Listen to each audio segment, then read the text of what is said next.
Gather round, kids. It's time for another bedtime story with Sadie. Tonight, being Christmas Eve, we're going to read "Twas the Night Before Christmas," or A Visit from St. Nicholas. This was a poem originally published anonymously in 1823, but later claimed by Dr. Clement C. Moore in 1837. 'Twas the night before Christmas, when all through the house not a creature was stirring, not even a mouse. The stockings were hung by the chimney with care, in hopes that St. Nicholas soon would be there. The children were nestled all snug in their beds, while visions of sugar plums danced in their heads. And Mamma in her kerchief and I in my cap had just settled our brains for a long winter's nap. When out on the lawn there arose such a clatter, I sprang from the bed to see what was the matter. Away to the window I flew like a flash, tore open the shutters and threw up the sash.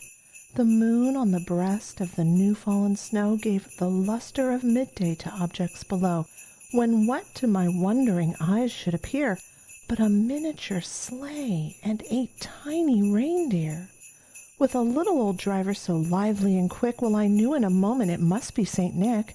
More rapid than eagles his coursers they came, and he whistled and shouted and called them by name.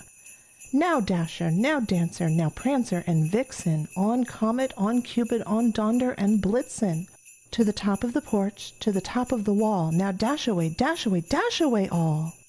As dry leaves that before the wild hurricane fly, when they meet with an obstacle mount to the sky, so up to the housetop the coursers they flew, with a sleigh full of toys and St. Nicholas too.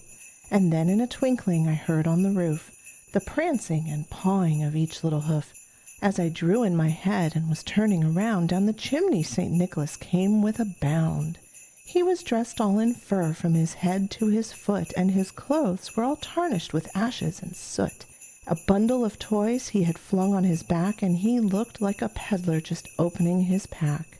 His eyes, how they twinkled, his dimples, how merry, his cheeks were like roses, and his nose like a cherry.